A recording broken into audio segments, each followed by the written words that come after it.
Welcome one and all to another episode here at the Damage Report. To close the week out right, I am John Itarola. That is Brett Erlich. Brett, how is it going?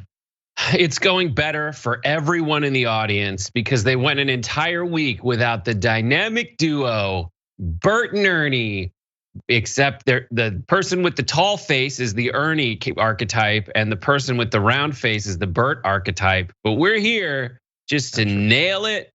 Get you guys feeling alive again. Proud of us. How are you, John? I'm proud of you. I'm feeling still good. Coming out of both ends. No, it's first of all, stop. And second of all, there was very limited vomiting, just to be very clear about it. So anyway, all right, so we've narrowed down what end it's coming out of. Is this how most shows on CNN start? Don Lemon, how is your stomach? Anyway, someone please edit together. So was it still coming out of both ends? This is CNN. Anyway, you know why I'm excited? Not having anything to do with digestive tracts, mine or others, but because we have a lot of really fascinating and interesting news, including breaking news. News breaking just in the last 15 minutes or so. We're gonna be launching into that almost immediately. And then on top of that, we're gonna be having a lot of fun because the White House, they seem to have decided at last to do like the two things that we have been asking them to do, and that also you would think that they wouldn't need to be asked to do, which is to do stuff and then talk about the stuff you did and like defend it. I guess that's three things, but they've been doing it and have a lot of fun with it. Joe Biden's been on a for him warpath. So we're gonna be talking about that and having a lot of fun. We're gonna be talking about cults and book bannings and Karens and justice for Karens, or at least regarding Karens.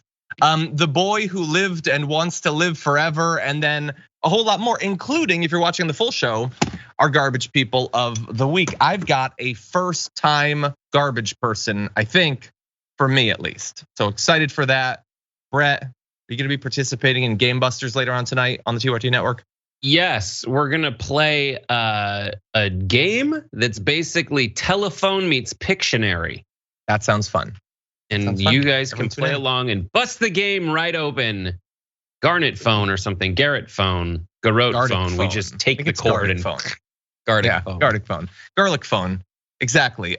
You can break off a chunk of garlic phone tonight on Game Busters. Should be a lot of fun. Disgusting, John. Anyway, with all that said, if everybody who hasn't already hit the like button could be for once part of the solution rather than just dead weight, that would be great. Hit the like button and help us out. And if you want to send us any tweets, comments, super chats, and all that, that would be fun too.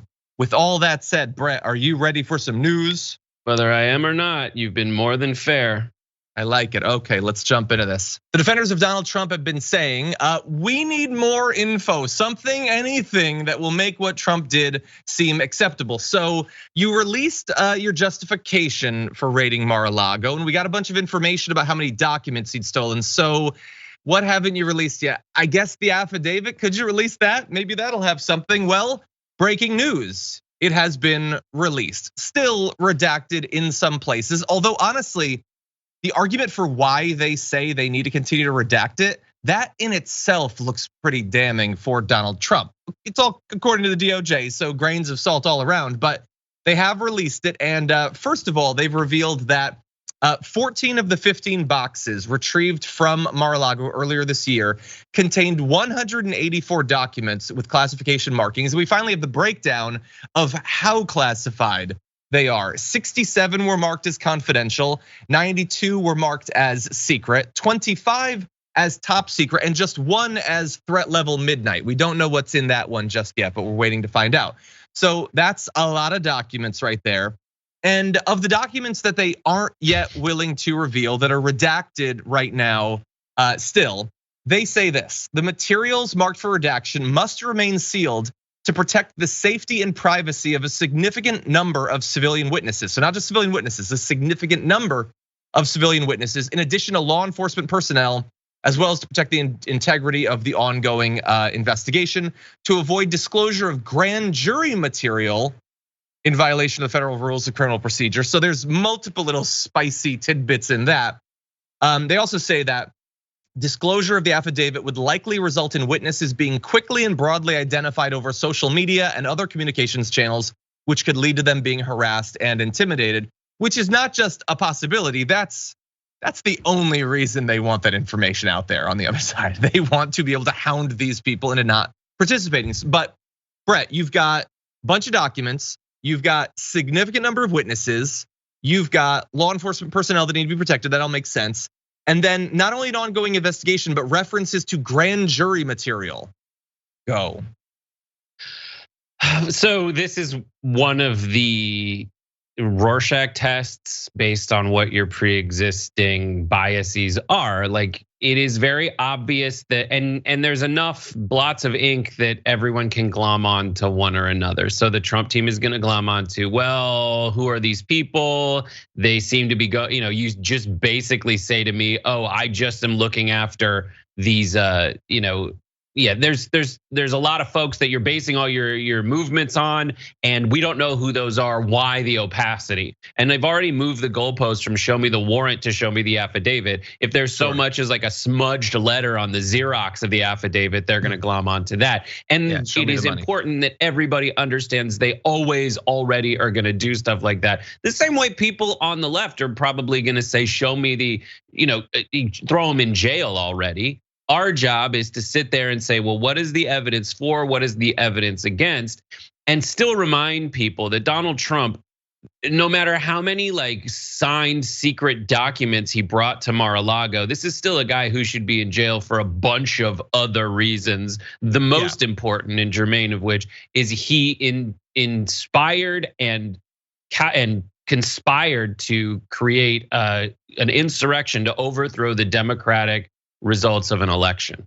Yeah, 100%. And look, you're not only right that he should be for other things, but also I would argue if it was going to be for anything, there are many other things for which it more should be. That's grammar for you, but you get what I'm saying. Look, did he break the law? Apparently, hundreds of times, willingly. He knew it. He tried to cover it up. He tried to, interfere with the investigation. All of that is serious, and there should be consequences when you knowingly commit crimes. But these are not amongst the most serious things, at least with the information that we have right now. However, hold on to your butts, everyone, because we've got more breaking news on top of breaking news. I've been waiting to see, when is Donald Trump going to respond to the affidavit being released? And it's out now, everybody. If you've cruised over to True Central in the past couple of minutes, then you might have seen this. Here is the official response by the former president of the United States to the information being released by the DOJ about the raid in his home. It's very professional. Affidavit heavily redacted, nothing mentioned on nuclear, a total public relations subterfuge by the FBI and DOJ. Oh, he learned a new word. On our close working relationship regarding document turnover, we gave them much. Yeah, but you kept hundreds of documents that you couldn't have. It's not like you do one for the studio and then you do one for you. You gotta give them all. None of them are yours. Judge Bruce Reinhardt should never have allowed the break-in of my home. He recused himself 2 months ago from one of my cases based on his animosity and hatred of your favorite president, me. Oh my God. He still fit that in a response to a DOJ doc release. Me, what changed? Why hasn't he recused himself on this case? Obama must be very proud of him right now. Man, that's a throwback. Up until this point, he had been talking earlier today about political hacks and thugs. He sent out one message that just said, keep loving our country. It will come back into your hearts stronger than ever before. I don't know what that means, but he is right. There's no references to anything specifically about nuclear. I don't know how specific affidavits tend to be. And it is not impossible in the end that the leaks that I think the Washington Post might have gotten a couple of weeks ago about there being documents related to nuclear technology or preparedness or defenses or whatever might not end up being true. All of that is totally possible. That said, there's nothing that I can see as a non-lawyer in the released affidavit that implies, oh yeah, no, they had nothing. This was totally a witch hunt. This was fake. This was a hoax. This doesn't, like, they wanted it to be released so they could say, here's something that means he's not guilty. I don't see anything in that implies that. Right, John, but you're just not looking underneath the parts that were redacted. That is where the only redacted parts that say JK Not really. They put that, not at all. They just redacted all those moments. And I just want to clarify what I think everybody's thinking, but a lot of people are pretending is not the case. When people heard that Donald Trump kept nuclear documents, people reacted so intensely because that was hilarious and pretty much what they suspected the case would be. Not that it was absolutely ironclad and true. Like, as much as people on the right, when they say terrible, horrible things kind of as a joke, and we point out that the basis of that joke kind of sucks. Yes, the basis of a joke saying that Donald Trump actually stole nuclear secrets, if he hadn't actually stole nuclear secrets, like that's kind of messed up, but no one really was acting on that or calling on anyone to do anything. People were just like, it is hilarious, and exactly what I would assume Trump would do is just walk off with the nuclear codes. And what's probably more likely is that he stole a bunch of stuff so he could put it in his presidential library, or he just was embarrassed by it and didn't want other people to have it. That's what makes the most sense to me. And that's backed up by his unwillingness to give that stuff back. And all that's happening now is the DOJ being like, you want more receipts? Here's the long form birth certificate of how you suck, period. Okay. Anyway, so those are the details we have right now. There is some interesting stuff in there. I would love to hear more about at what phase in this grand jury thing are we, or is that a purely speculative thing where like we don't know yet, but these would be materials that would be used in one. Stay tuned to find out about that. But geez, man, this story started in the week that I branded the best week of news in several years, and it has been the week that has kept on giving.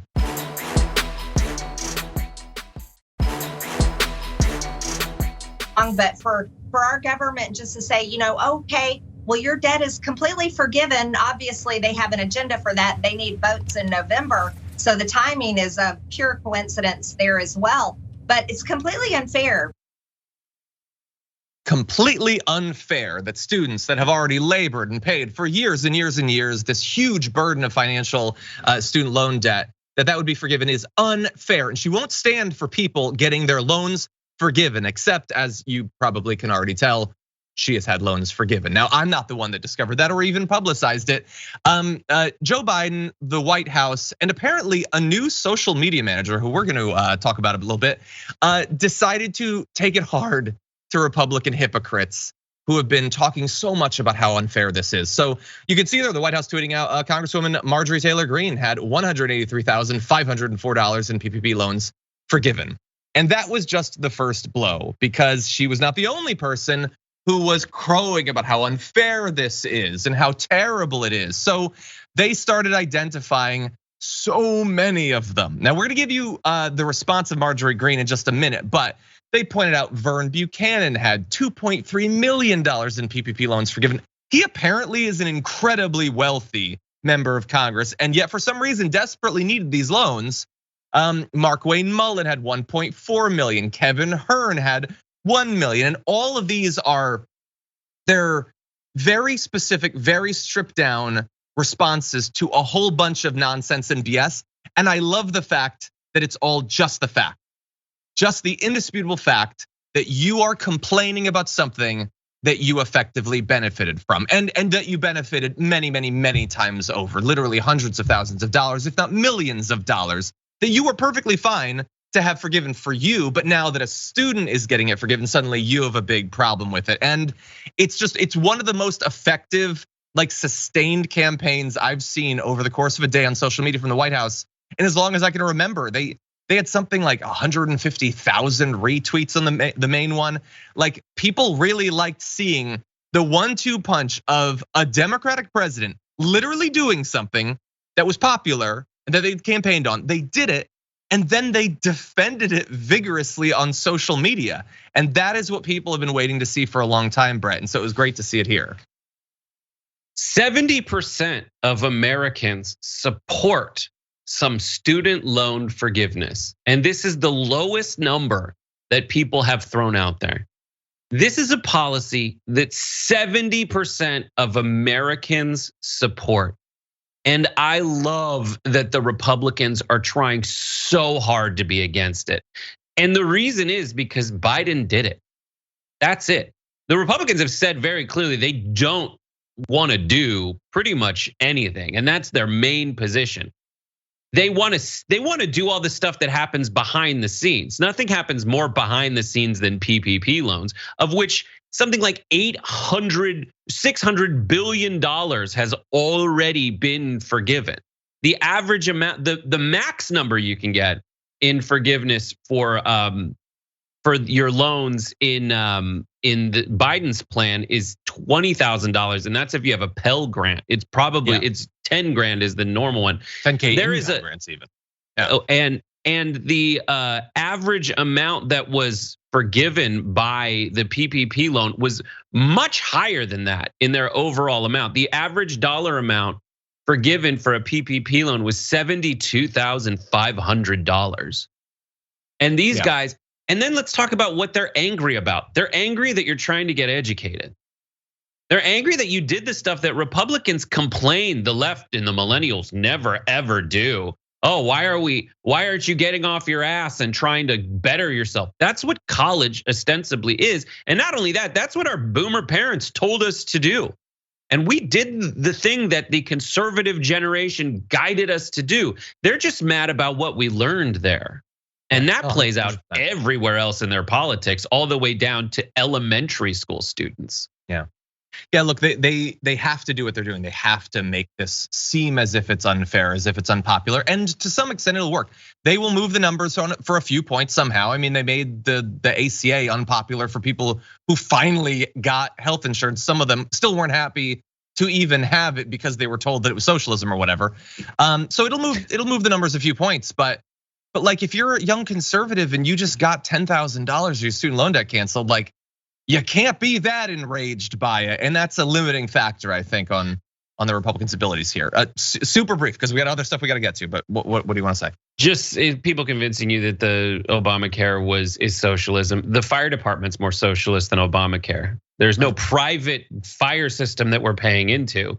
It's a public fire system. The military and the police department are way more socialist than the Romney Care, Obamacare, ACA. Yeah, 100%.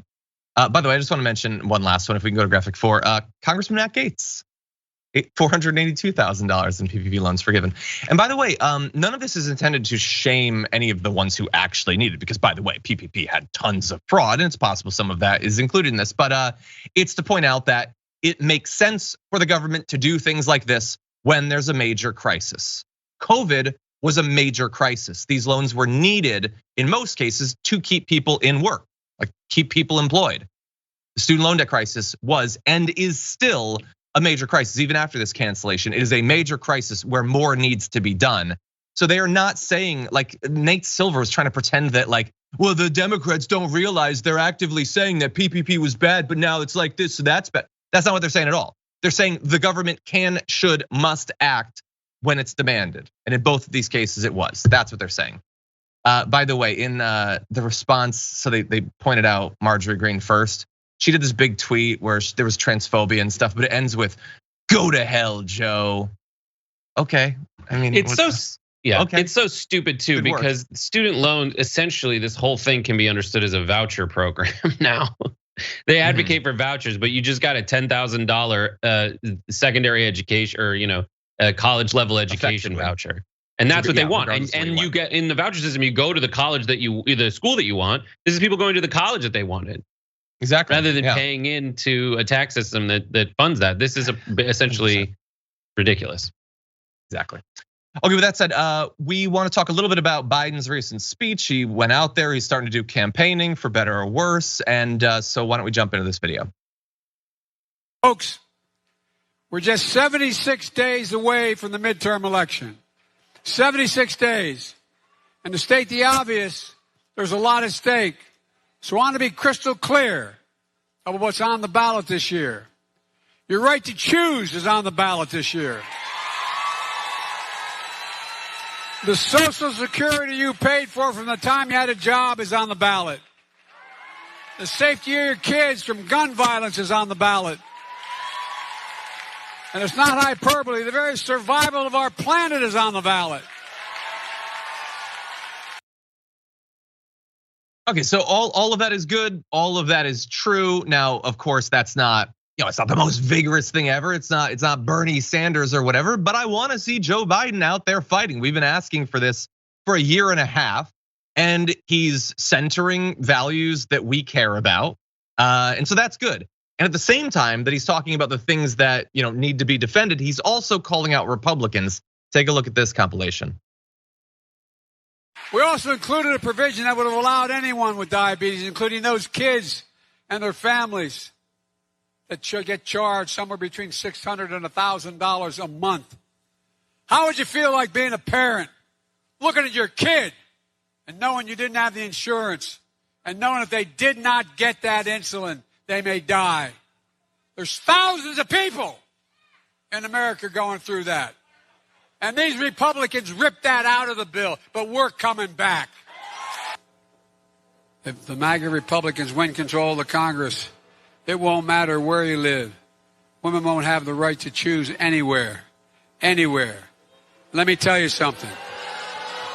If they take it back and they try it and pass it, I will veto it. It's all there in black and white. He wants to require Congress to vote on the future of Social Security every 5 years. So every 5 years, Congress can vote to change, cut, reduce, or entirely eliminate Social Security. How does that make you feel?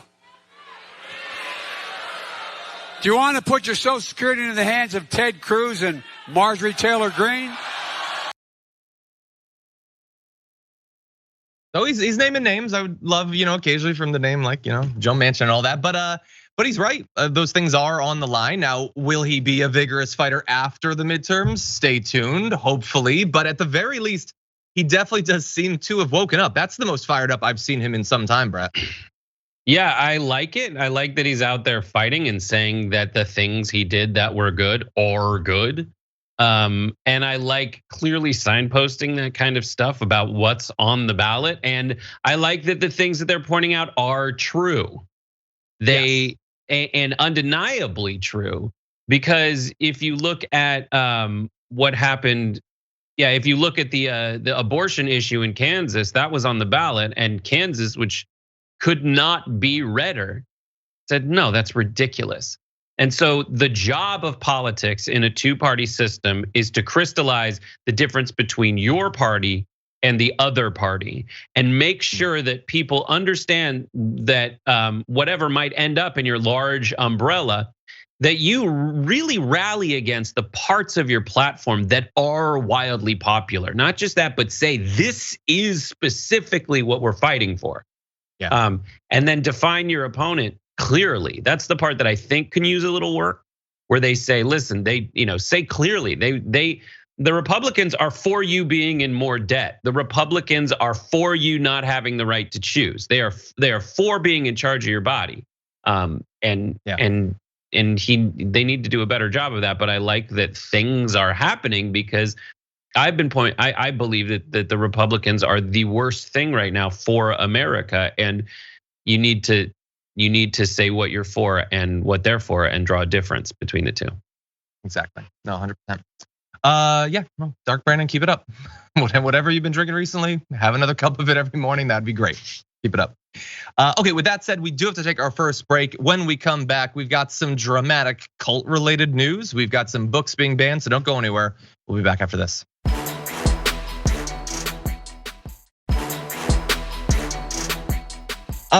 Okay, today has been a crazy news day. We actually have yet more breaking news. And while there was good breaking news, or at least interesting breaking news earlier, this is sadder breaking news, which is that unfortunately, after about 2 years of service to the Dragon Squad and TDR, we are losing producer Sophie. Today is her last day. And I don't know what it's like on CNN when they lose a producer, but here our team is very small. It's very small and very tight, and we get to know each other very well, and we really rely on each other. And Sophie's been amazing. She's been around since almost the beginning of the pandemic. I mean, has done everything basically on this show, and it was a huge part of our institutional memory, and it's just a great part of the team. And In the same way that like people send in messages saying that like we help to keep them sane, our team helps keep the rest of the team sane.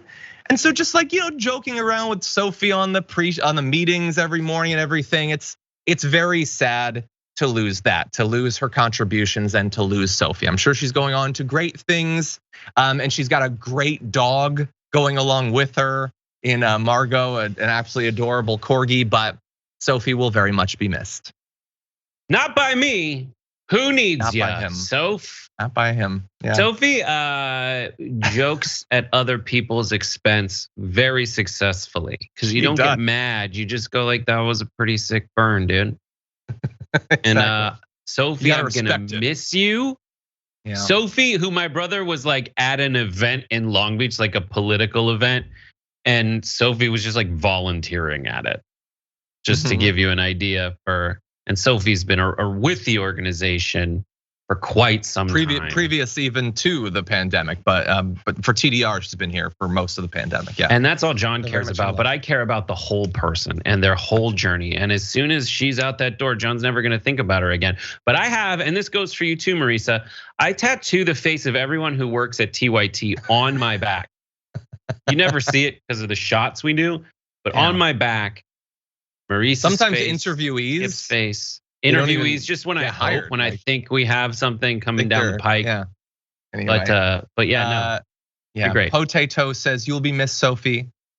People are speculating about why, saying it's my fault for constantly skipping the D block. RC Tycoon says she's going to work for Emma. Ouch.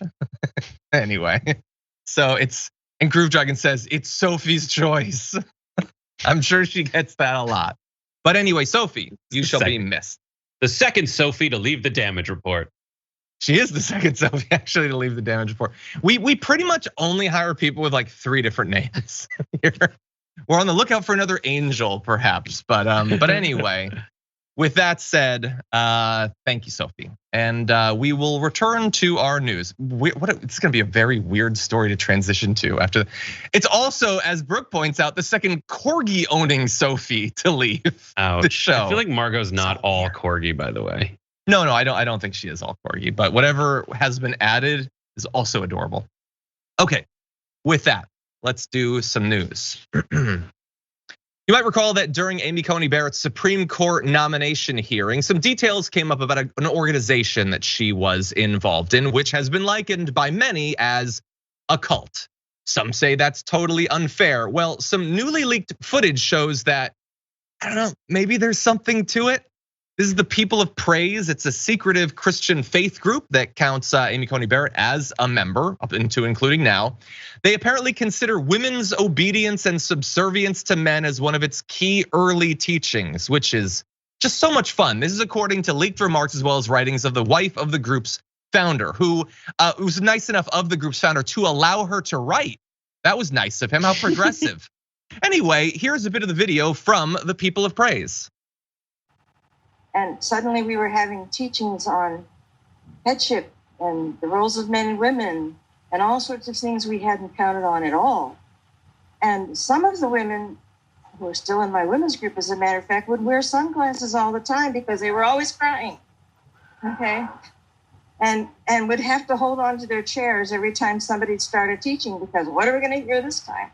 But it all worked out just fine. So what would you get if you had some sort of mad scientist lab and you combined Betty White with The Handmaid's Tale and cringy laughter?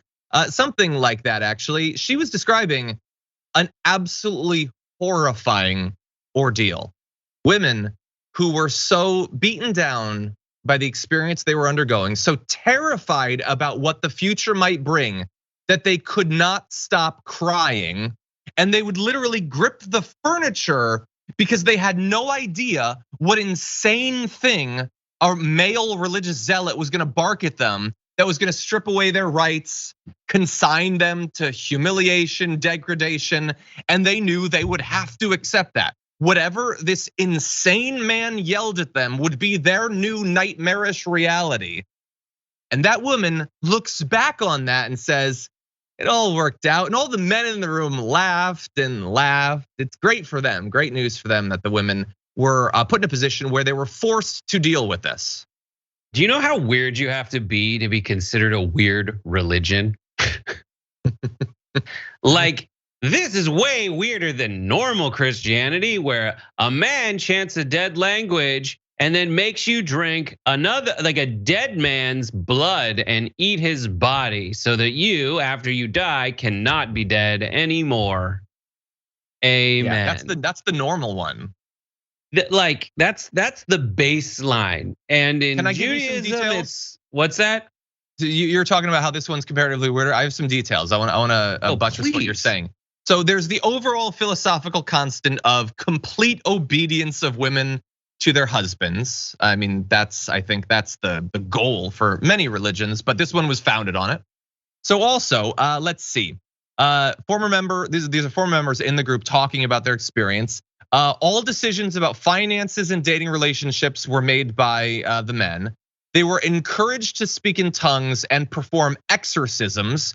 So I think we can all agree that it is one thing to be in the throes of religious lunacy and to begin yourself speaking in tongues. I think that's weird. I can't imagine it. But to tell another person, hey, we've had some complaints. You're not speaking in a made up language enough, and we would really love it if you would pretend to speak a language that doesn't exist. It would just really look good for the group if you would start babbling in front of everyone.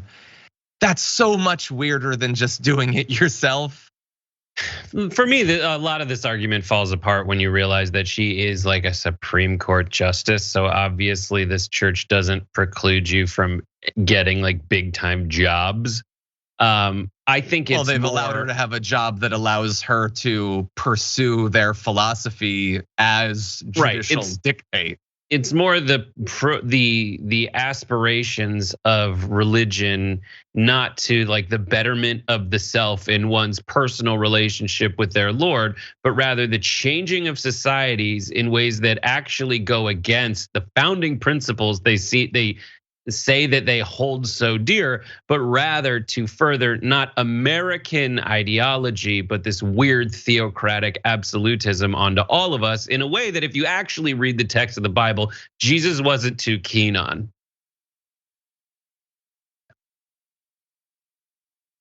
It's always weird to me when I finish a sentence and I just take John's breath away. Yeah, no, like, you all right there, buddy? Supreme Court. She's on the Supreme Court. Like, she had never argued a case before. She wasn't experienced enough. There was no justification for it. She was chosen because she's a young wackadoo. She's crazy and young, so they can have her be on there for a very long time being crazy and lying during her nomination hearing because she knew it didn't matter if she lied. She could lie as much as she wants about what she's gonna do, or she's gonna exercise independent judgment or whatever. Get the hell out of here. She's gonna do whatever religious dogma dictates through her mind, her own misinterpretation of Christianity. That's what she's gonna do. She knew it. She was chosen because everyone else knew it, but she got to lie about it and cannot be taken off the court effectively. Right, she bore false witness against an entire country when she said that Roe was the settled law of the land. She lied. She lied. Now, in her mind, she's lying for the betterment of everybody, and that's just me pointing out a hypocrisy. But what's worth pointing out is that getting people like her, enough people like her on the Supreme Court took 30 years or 50 years and a lot of money. And what's scariest is I don't know if you guys covered this. I'm sorry, I don't know, but you might have yesterday. But the same people behind the initiative to get people like her on the court just received $1.6 billion in dark money assets and donations to do stuff like this again. And to show you how extreme she is, you don't need to only look at the fact that they overturned Roe. You need to understand that Roe was 7-2. And 5 of the justices that supported the original Roe decision were appointed by Republicans. And since then, the Federalist Society has put way more than $1.6 billion, and their cohort have put way more money and resources into that to turn the Supreme Court certifiably crazy by virtue of the evidence that I just gave you. They made Rehnquist, the only Republican to vote against Roe, the Chief Justice of the Supreme Court. They took the wacko and put him in charge. That's how, and this amid a backdrop of them saying that we don't want the Supreme Court to be politicized.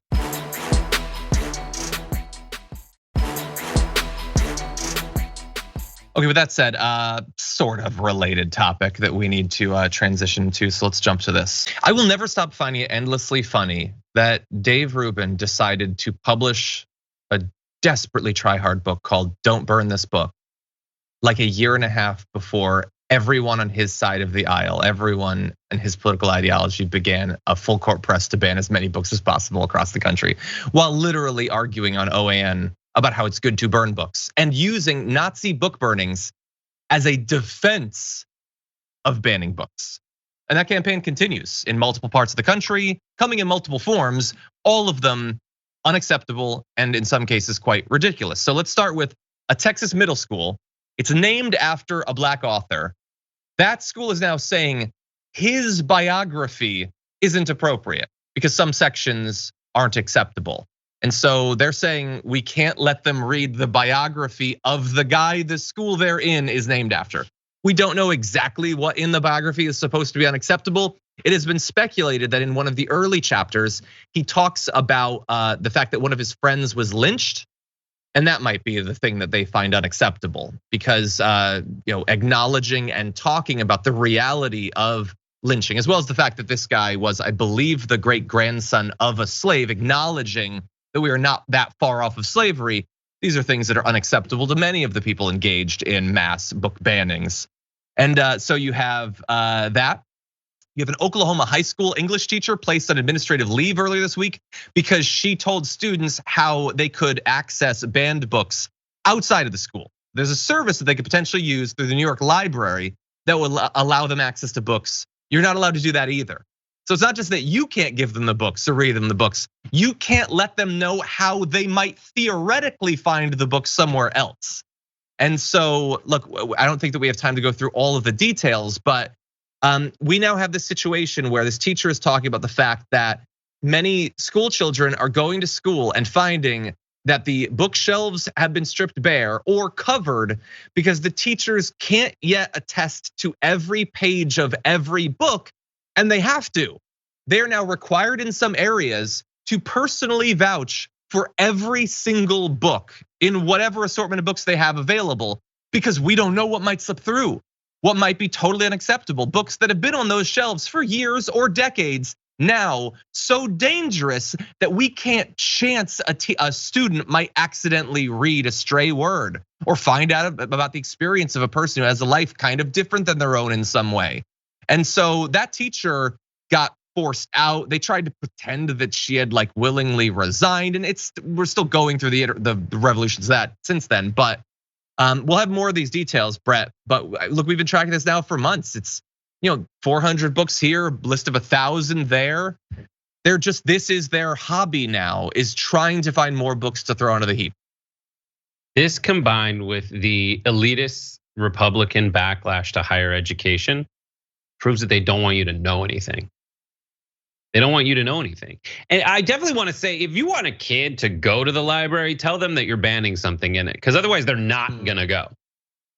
And then the things that these guys who call us snowflakes are triggered by, they are so snowflakey. They're triggered by the possibility that some truth might be hidden in these books, that they're gonna ban reading, essentially. And in some cases, they've banned books that aren't even in the library. That seems like a story you're gonna get to in a second.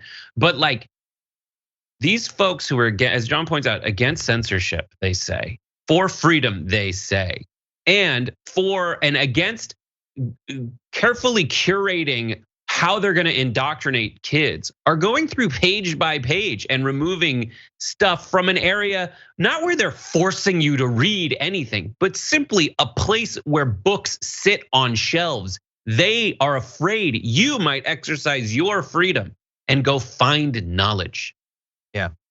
Yeah, it's like, we've been talking about the need for like a revolution and people to be more rebellious and everything. Like, I did not expect that simply going to the library and reading a book would be an act of rebellion, but they're making it that.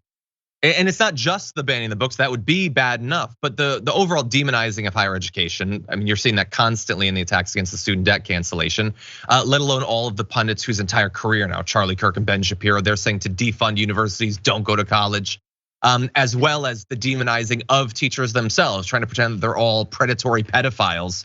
These people absolutely despise the idea of an educated citizenry. And I do want to say, yes, like the one through line of much conservative thought is two sides. Like they definitely want to undo whatever we believe, whatever people like me believe in, right?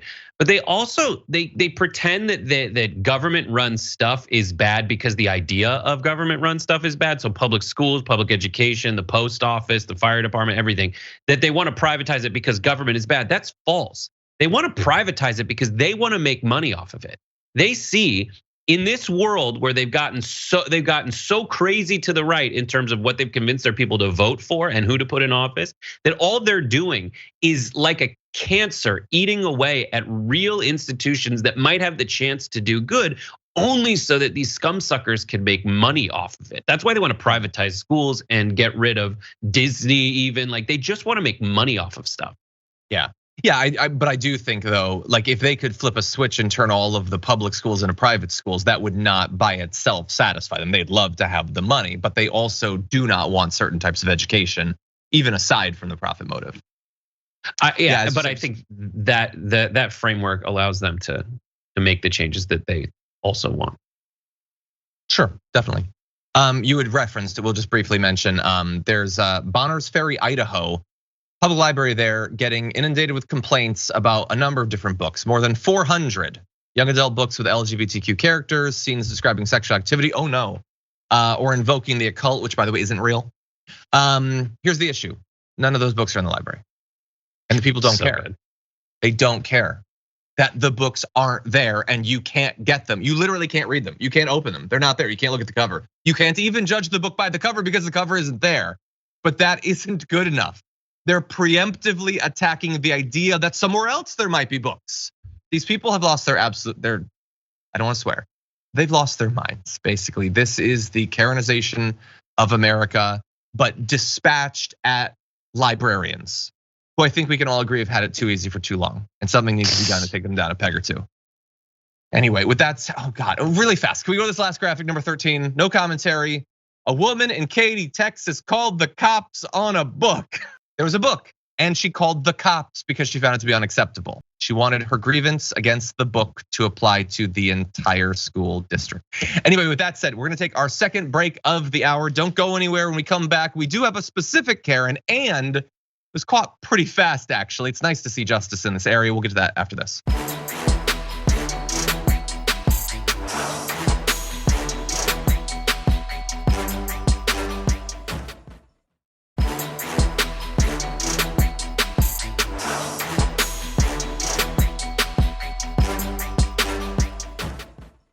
Okay, really fast. Oh, gee, we're down to 6 minutes. I knew we weren't gonna have time. Go.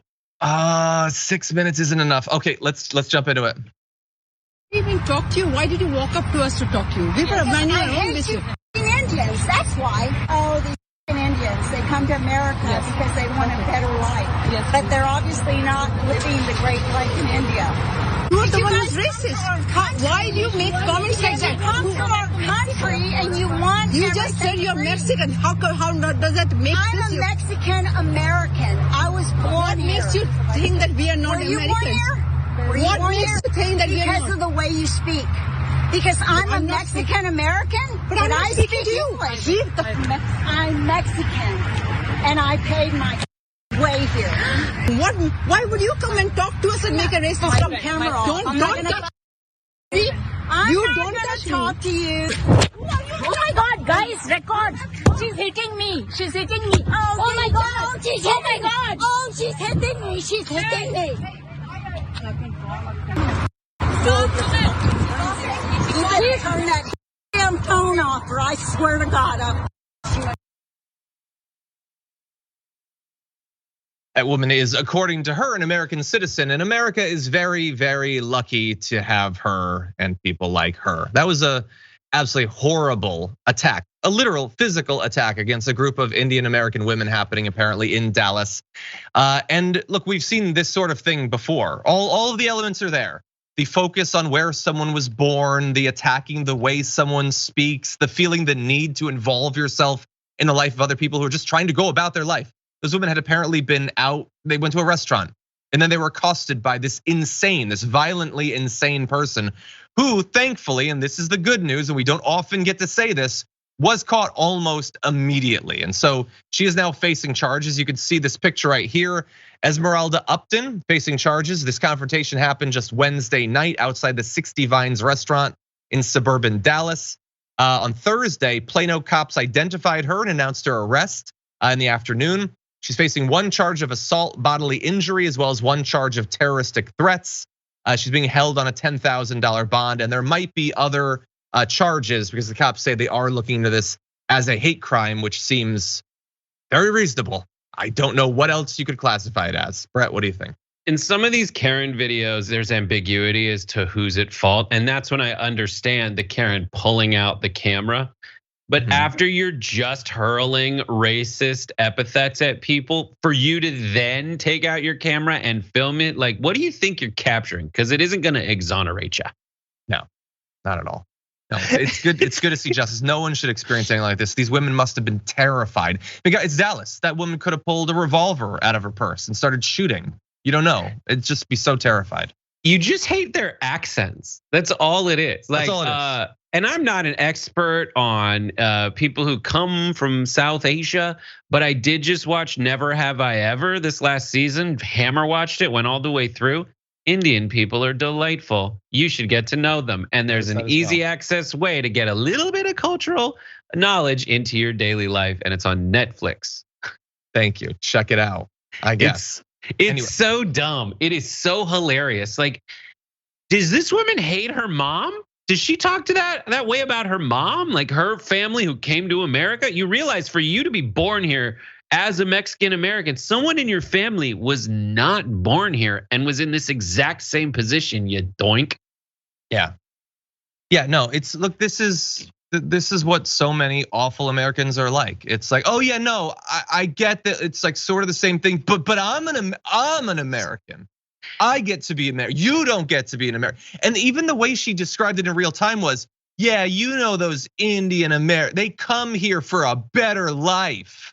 It's like you sound like the villain in your telling of the story. You sound like the villain. They sound like good people. It's also like, and you don't speak English. It's like, I hate to tell you about the colonial history of India really quick. Like, yeah, there's a lot of English spoke there. They speak it there in their own country for reasons that I think you should be madder at.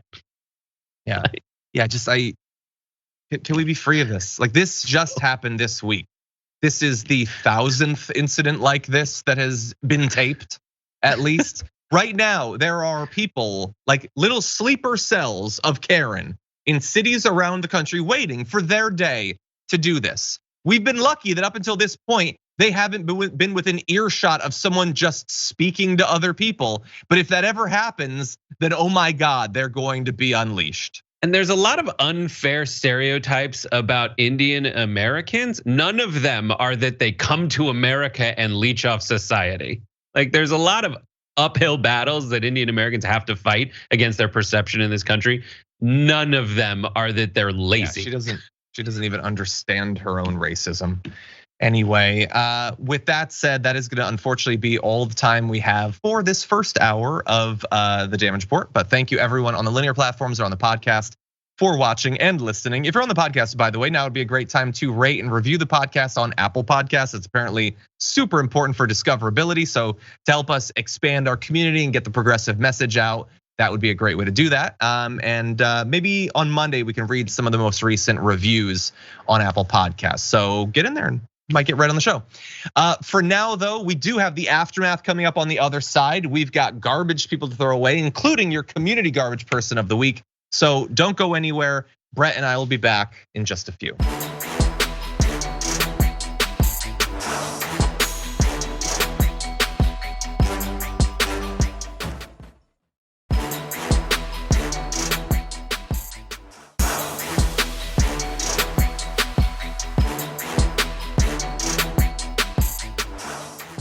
Thanks for listening to the full episode of The Damage Report. Support our work, listen ad-free, access members-only bonus content, and more by subscribing to Apple Podcasts at apple.co/TYT. I'm your host, John Adarola. I'll see you soon.